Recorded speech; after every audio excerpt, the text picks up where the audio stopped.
Hello, this is a provider profile portal demonstration. Child Care Referral Central is a program of Child Care Services Association. The Provider Profile Portal is a new secure web portal powered by Work-Life Systems for the child care providers in Alamance, Caswell, Durham, Franklin, Granville, Orange, Person, Vance, and Wake counties. In your provider profile portal, you can update your program data for families looking for childcare. Let's get started. You will be receiving an email that looks similar to this. It will come from support@worklifesystems.com. Once you receive your email, you can scroll down till you see link here, click here to log into your account. So we're going to click in. Once this screen comes up, you will be entering into the Child Care Referral Work-Life Systems database. You'll see your email here, pre-populated, and a password that's auto-generated, and you can log in. Once you're in your profile, you can update program data such as hours of care, rates, employment, enrollment, and vacancies, as well as experience with special needs and transportation. You can also identify the ability to serve families and children in language other than English, as well as special schedules, such as temporary or emergency care, drop-in care, or 24-hour care. You will first respond to 3 questions that come up. Is your program currently open? You can choose yes or no, my program is closed right now. Do you have openings available to enroll additional children? So this is yes or no. Here you're going to type in the openings, enrollment, and capacity for each of these age groups. So we're going to start with infants. I have a pretty large center, and I currently have 12 openings for infants. I have 12 enrolled, and I have a capacity to serve a total of 24. My 1-year-olds, I have 11 vacancies, 23 enrolled, and I have a capacity to serve 34. For 2-year-olds, I have 16 vacancies, and I have 26 currently enrolled, and I can serve a total of 42. And for 3-year-olds, I have 14 openings, 26 enrolled, and I have a capacity to serve 40. For my 4-year-olds, I have openings for 45, and I currently have 19 enrolled, and I have a capacity of 64. So I have openings 45, enrolled 19, a capacity of 64. I serve school-age children, not only 5-year-olds. So I'm going to put all of my school-age children in the same line. So I currently have 14 vacancies for school-agers. I have 10 enrolled, and I can serve a total of 24 school-agers. And at this point, I'm going to save, and it's going to automatically update by profile.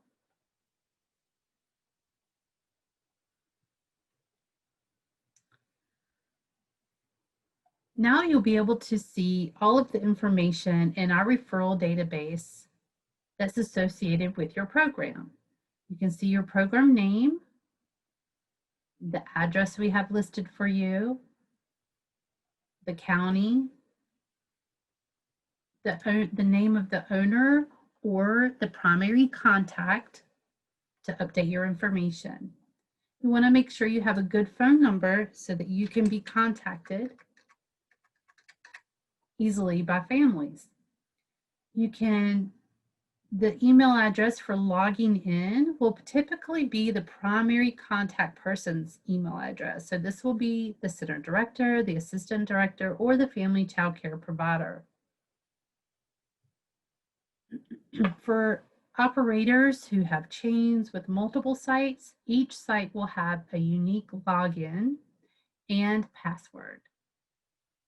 Your auto-generated password can be updated once you log into your profile. You'll also want to make sure you have a correct email address that will be available for the public to see. Update your website, and if you have social media, make sure you add that in. So this might be a Facebook page, or it might be your LinkedIn profile. Next, we're going to go look at program types. Take a look at all of these program types to see if you fit into any of those. If they're not already chosen, you can go ahead and choose that. Maybe you operate a summer program. Under credentials, you'll see your licensing information. This will be your license number. It will already be entered for you. If you're regulated and have a license ID, that will come under regulation.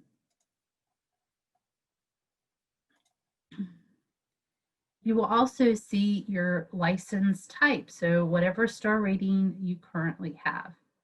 Here you can identify the primary language that you speak and communicate with your families, and you can identify a second language that you can communicate with your families in. If you're accredited, that information should already be identified here. Okay, now let's look at your schedule. This is an important piece for families. You'll want to identify the earliest time you open and the latest time you close. So let's say you open at 6:30 a.m. Help those families who have to be into work early, and you close at 6:30 p.m. Keep scrolling. Okay, 6:30 p.m. You only have to plug those numbers in once, thank goodness. So you can just click the copy button here, and it plugs in for each of the days that you're open. If you're open Saturday and Sunday at different times, now you can fill those in. Remember, if you're open for 24 hours, you'll want to identify, that would be 3 shifts. You'll want to start with your earliest time, which would be 12 a.m. So you would do 12 a.m. for open and 11:59 for p.m. for closing. Now you can identify other aspects of your schedule. Do you operate full-time only, or can you offer some part-time space for families who only need care every once in a while? Do you have before school or after school care? There's temporary and emergency care available. Evening hours, 24-hour care, this would be the 3 shifts. Can you accommodate rotating schedules?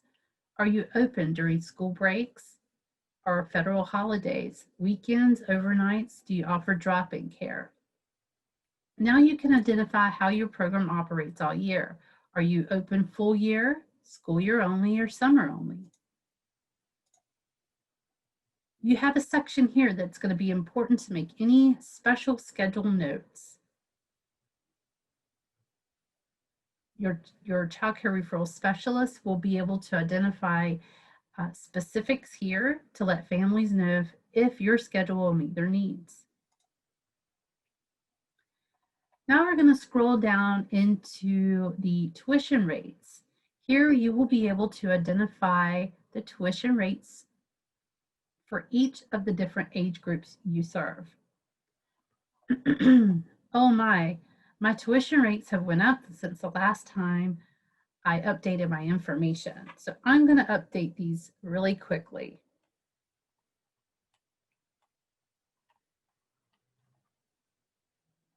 Okay, so my full-time monthly rate went up to $17.45. My parents don't typically pay weekly, but I do offer that as an option. So I would divide $17.45 divided by 4.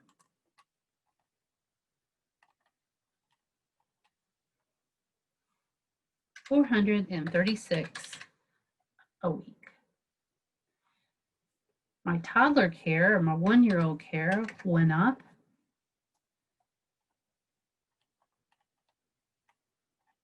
And I charge $410 a week for this. For 2-year-olds, whoops, I want to make sure you're in the right column. $376. And then, I'm sorry, that was 2-year-olds. And then for 3-year-olds, I charge $1,355 per month. And that would be around $338 a week. And I charge $1,300 a month for your 4-year-old preschool classrooms, and that would be $325. So I don't specifically serve 5-year-olds. As I said up here, you want to match your the age children you serve with the fees that you have. So I am going to take this out because all of my school agers, if they're 5 or older, are charged the same rate. So this would be for full-time monthly. So this is if they're in your care all day for the whole week or the whole month. So that would be $940 and about $235 for the week. That would be full-time weekly. So I do offer before school and after school care only. And so for those, I charge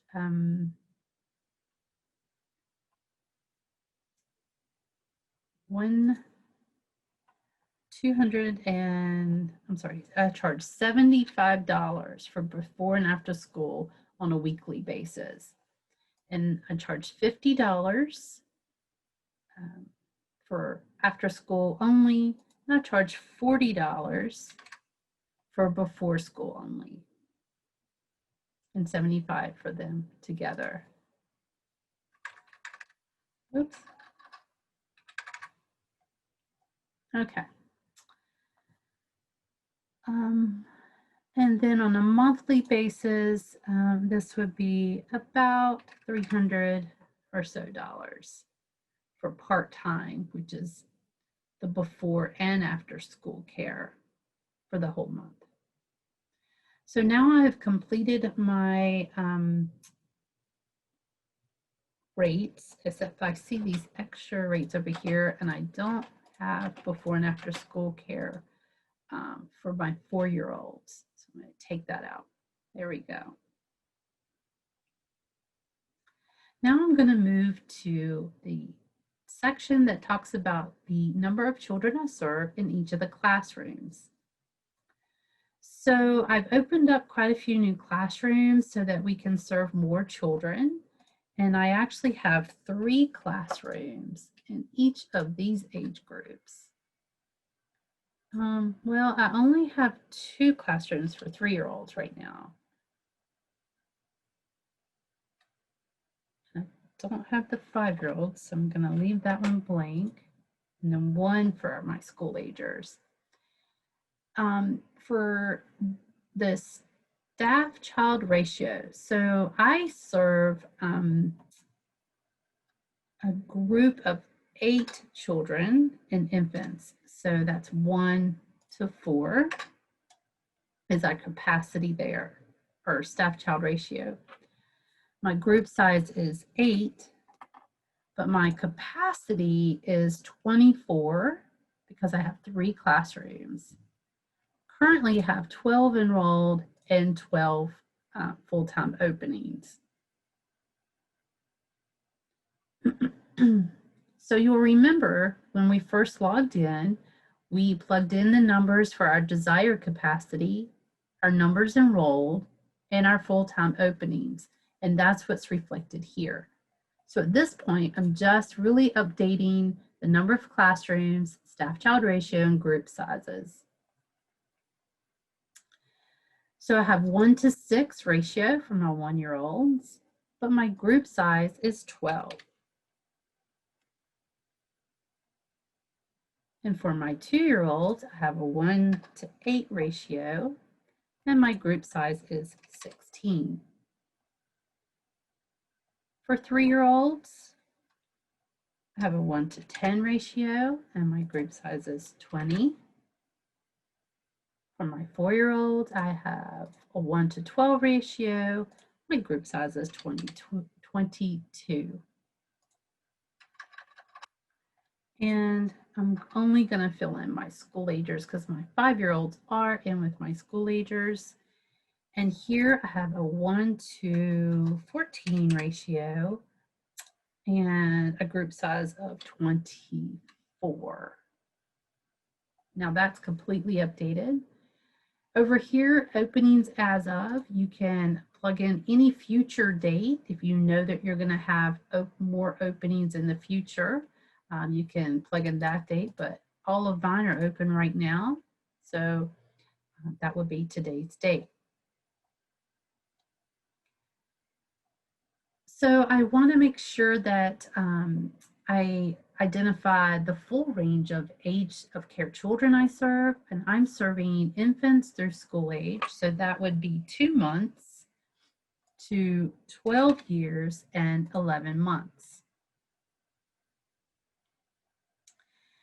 So to fill in these capacity and totals at the bottom, we want to look at the desired capacity column, and it adds up to 228.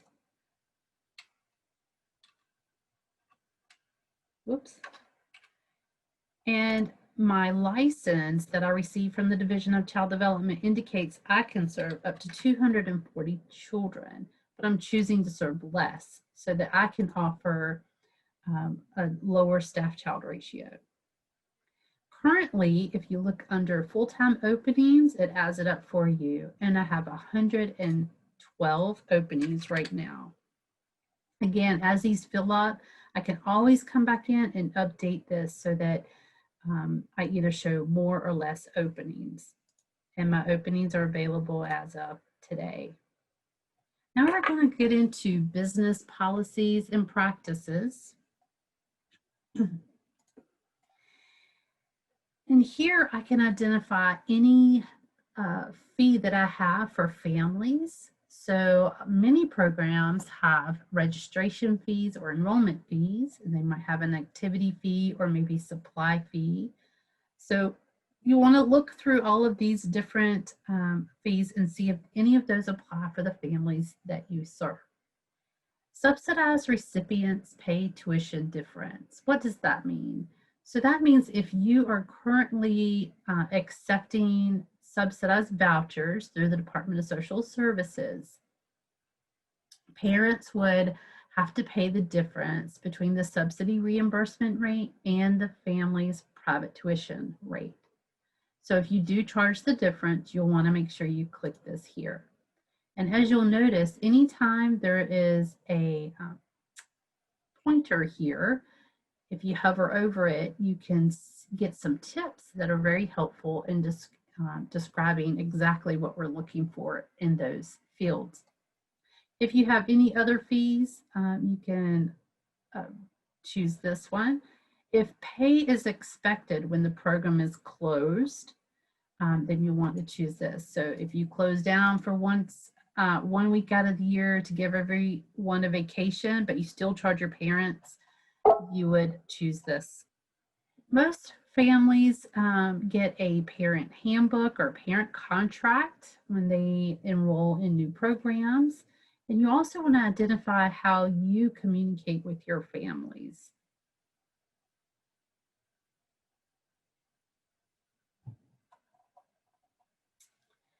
Financial assistance. So here you'll be able to identify any discounts that you offer. So many programs offer a multi-child discount, which is very helpful for families with multiple children. You might have a sliding fee scale, or you may not be participating in the North Carolina Child Care Subsidy Program, but maybe you're willing to participate in it if you had a family who was interested in enrolling in your program. If you have a scholarship that is offered, you'll want to click here. Here you can identify the type of care setting that your facility is in, maybe a house or a freestanding building, private school, public, faith-based, or workplace. And you can also identify your organization type. If you're a camp, there's several options here for different types of camps. If you're a nonprofit or community organization, or maybe the program is located in a public school or industry operated or other public affiliations. You can choose which one is accurate for your program. Any special activities or services that you offer, you want to identify them here. You might have field trips, or maybe you offer enrichment activities, and you can look at some examples here. Usually these are like yoga, and there's an additional fee for enrichment activities. And you can choose any that apply to your program. You're welcome to choose multiple ones here. Next, you're going to tell parents and your child care specialists a little bit more about the curriculum that you operate. So if you see one here that identifies as the curriculum you have, you can choose that. If you don't see one, you can choose other curriculum. For environment, this is where you tell your families a little bit more about what kind of safety precautions you have in place. You know, if you're smoke-free, most programs are now. If there's a pet in the program, or if you're a family childcare home and you have pets, you would leave this blank because it says no pets. Any type of meal that you offer or snack, or if you can accommodate special diets, you can identify that here. For transportation, we know transportation is often difficult for families, especially if they're leaving school and coming to your program. So you want to identify if you offer transportation to and from school, to and from home, and if you're near a public transportation or within walking distance of the school or on the school bus route. You're welcome to make any other program information available here in this text box.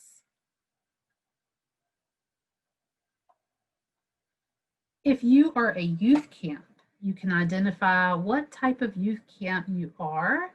And you can choose one or multiple here. But be sure that you identify the beginning and ending dates for your camp.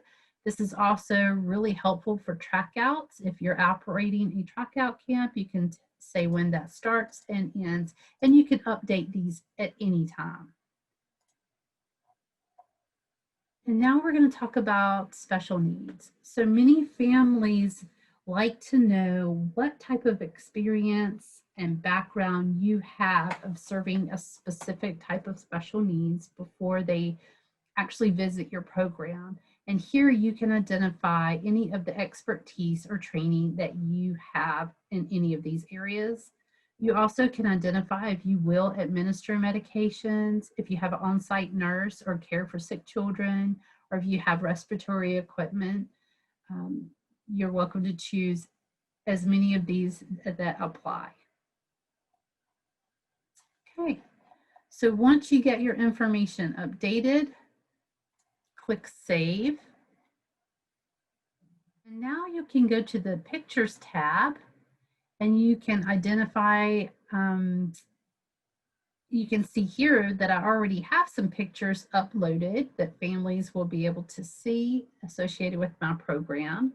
So I have a picture of my childcare building. One of my teachers is here. And then I have my primary image as my logo. But maybe I want to add another image of what it looks like in my classroom or one of the classrooms. You can put up to 5 images, so I can choose 2 more. So we're going to choose a file. Oh, look, I have a playground picture. I'm going to open that and upload a picture of my playground. We just updated that. You'll be able to see, there it goes. Now you can see that you have another image added. Let's add one more. And we'll choose one for our preschool classroom. Upload that. You should see it appear here. There we go. Now, these are not going to be available right away because they have to be approved by your child care referral specialist, and that should happen within 24 to 48 hours. And let me show you these other tabs at the top. You'll be able to view your profile here. And so this is exactly what families would see once they look at your profile. You'll be able to see your images. Your primary image goes here. It has lots of information about your contacts, your age groups, the fees that you charge, and they will also be able to see how many children you're serving in each classroom, as well as the number of children enrolled in openings. All the other information that you plugged in, you can see here, parents will be able to see this as well. And I'm a 5-star program, so you can see how many stars I have right away. Now we did make changes to our rates, and you're not going to see that yet.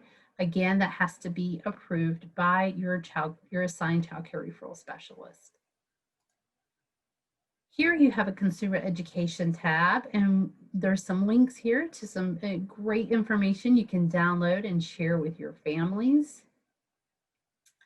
And then the last tab we'll look at is the Referral Count tab.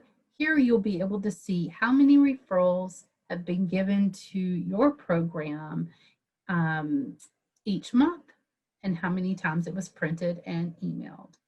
So I hope that you find this demonstration helpful. And if you have any questions while you're working on this, please give us a call at 1-855-327-5933. And we will be happy to help walk you through filling out your profile.